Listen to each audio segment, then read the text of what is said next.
ലബനനിൽ ആക്രമണം തുടർന്ന് ഇസ്രായേൽ നടത്തിയ വ്യോമാക്രമണത്തിൽ 492 പേർ മരിച്ചു. കൊല്ലപ്പെട്ടവരിൽ 35 കുട്ടികളും 58 സ്ത്രീകളും. 1645ഓളം പേർക്ക് പരിക്കേറ്റെന്ന് ലബനൻ ആരോഗ്യ മന്ത്രാലയം സ്ഥിരീകരിച്ചു. ആരോഗ്യ പ്രവർത്തകരും കൊല്ലപ്പെട്ടവരിലുണ്ട്.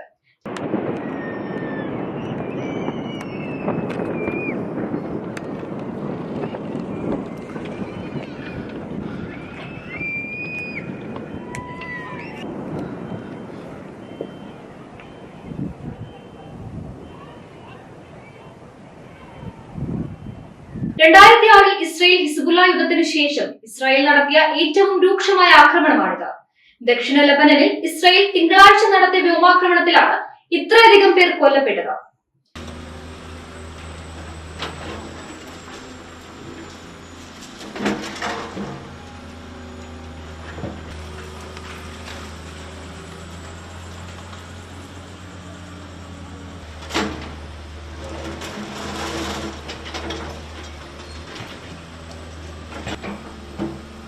ഹിസ്ബുള്ള ആയുധങ്ങൾ സൂക്ഷിച്ച സ്ഥലങ്ങളിലാണ് ആക്രമണം നടത്തിയതെന്നാണ് ഇസ്രായേലിന്റെ ഭാഗത്തു നിന്നുള്ള ഔദ്യോഗിക വിശദീകരണം.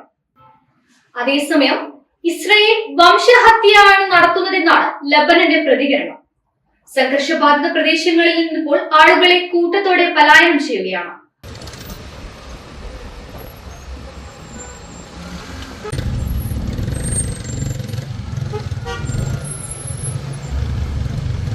വ്യോമാക്രമണത്തിന് തിരിച്ചടി നൽകുമെന്ന് ഹിസ്ബുള്ള പ്രഖ്യാപിച്ചതിന് പിന്നാലെ ഹിസ്ബുള്ള വടക്കൻ ഇസ്രായേലിൽ റോക്കറ്റ് ആക്രമണം നടത്തി.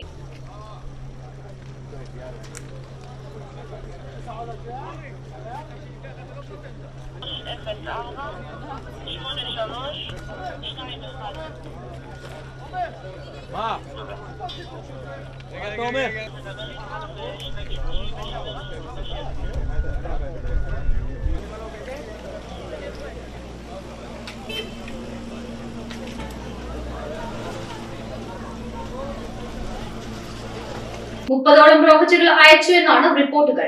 മാത്രമല്ല, ലബനനിലെ ബെക്കാവാലയിൽ വൻതോതിൽ ആക്രമണം നടത്താൻ ഇസ്രായേൽ പദ്ധതിയിടുന്നതായി ഇസ്രായേൽ സൈനിക വക്താവ് ഡാനിയൽ ഹാഗറി അറിയിച്ചു.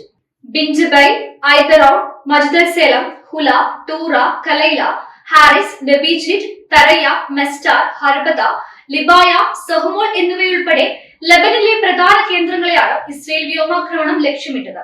സ്ഥിതിഗതികൾ അപകടകരമായ നിലയിൽ തുടരുകയാണെന്നും നയതന്ത്ര ശ്രമങ്ങളോട് സഹകരിക്കാൻ തയ്യാറാകണമെന്നും ലബനനിലെ UN കോർഡിനേറ്റർ അഭ്യർത്ഥിച്ചു. News desk, news tomorrow. കൂടുതൽ ഓഫറുകളും കൂടുതൽ സമ്മാനങ്ങളും ഒരുക്കിക്കൊണ്ട് ഇതാ നിക്ഷാനിൽ ഒരേ ഒരു ഓണം 1000 ഓഫർ. ബമ്പർ സമ്മാനം ഒരു സ്കോഡ കുഷാക്, ഒപ്പം 2 BMW G310, RR sports bike, R8 Rizta സ്കൂട്ടറുകൾ തുടങ്ങിയ കിടിലൻ സമ്മാനങ്ങളും. കൂടാതെ സ്ക്രാച്ച് ആൻഡ് വിൻ ഓഫറിലൂടെ നേടാം ഉറപ്പായ സമ്മാനങ്ങളും. നിക്ഷാൻ, കോഴിക്കോട്, കണ്ണൂർ, വടകര, പഴയങ്ങാടി.